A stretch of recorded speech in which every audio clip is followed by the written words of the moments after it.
আসসালামু আলাইকুম প্রিয় সম্মানিত ভিউয়ার্স, আপনারা যে যেখান থেকে দেশ কিংবা প্রবাস থেকে কাছে কিংবা দূরে আপনারা যেখান থেকে আমার এই ভিডিওটি দেখতে পাচ্ছেন, আমি সবাইকে জানাই আন্তরিক শুভেচ্ছা এবং অভিনন্দন। আজকে একটি ঘাসের কাটার এখানে দেখেন, এই যে ঘাসের কাটা হচ্ছে, এটা হচ্ছে আপনার ইন্দোনেশিয়ান স্মার্ট নেপিয়ার হাইব্রিড ঘাস। এই ঘাসটা মূলত আপনার ইন্দোনেশিয়া থেকে আমাদের এই বাংলাদেশের বীজটা প্রথমে এসেছে। এখন কিন্তু বাংলাদেশের প্রায় অনেক জায়গায় কিন্তু এই ঘাসটা পাওয়া যায়।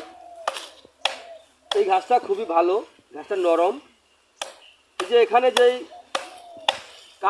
কাটা হচ্ছে দেখতে পাচ্ছেন, এখানে এই কাটিংগুলো কিন্তু আপনার এই ইন্দোনেশিয়ান স্মার্ট নেপিয়ার ঘাসের। এই ঘাসের কোনো বিচি হয় না, এই ঘাসের কিন্তু এই কাটিং থেকে এই ঘাসটা হয়ে থাকে।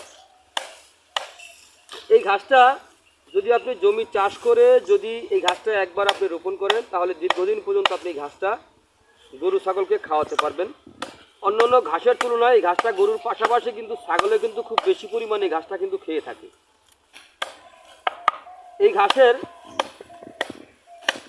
যদি আপনি প্রথমে এই যে এখানে যে কোনো একটি কাটিং আপনি রোপণ করবেন, একটি কাটিং থেকে প্রায় প্রথম অবস্থায় রোপণ করলে প্রায় 50 থেকে 60টি চারার মতো আপনার গজিয়ে থাকে। যখন আপনি একবার কাটবেন, একবার কাটার পরে কয়েক গুণ বেশি এই ঘাসের চারা কিন্তু গজিয়ে থাকে এই ইন্দোনেশিয়ান স্মার্ট নেপিয়ার ঘাসে। তো দেখেন, ইন্দোনেশিয়ান স্মার্ট নেপিয়ার ঘাসে 22 থেকে 25% প্রোটিন রয়েছে। এ কারণে এই ঘাসটা খাওয়ালে আপনার খামারে যে যতটুকু খরচ হচ্ছে, যদি এই ঘাসটা খাওয়াতে পারেন, তার থেকে খরচটা অনেকটাই কমে যাবে। এটা কমে যাওয়ার কারণ হচ্ছে এই ঘাস খাওয়ালে আপনার দানাদার খাদ্যের চাহিদা একটু হলে কমবে।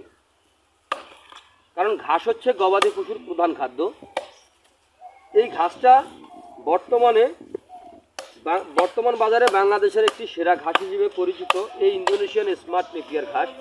এই ঘাসটা ঝোপে আপনার বিশাল বড় একটি ঝোপ হয়ে থাকে, কিন্তু ঘাসটা উচ্চতা আপনার কম হয়। তো কম হলেও আপনার ঝোপে আপনার অনেকগুলি ঘাস হয়। তো ওই দিক থেকে আবার আরেকটা দিক লাভবান আছে। এই ঘাসটা যতই বড় হোক, যে আপনার গরুকে দিবেন, এই কাটিংও গরুকে আপনার সম্পূর্ণরূপে খেতে পারে। এই ঘাসটা খাওয়াতে কোনো প্রকার মেশিনের প্রয়োজন হয় না। এই ঘাসটা নরম থাকে, পাতাযুক্ত ঘাস।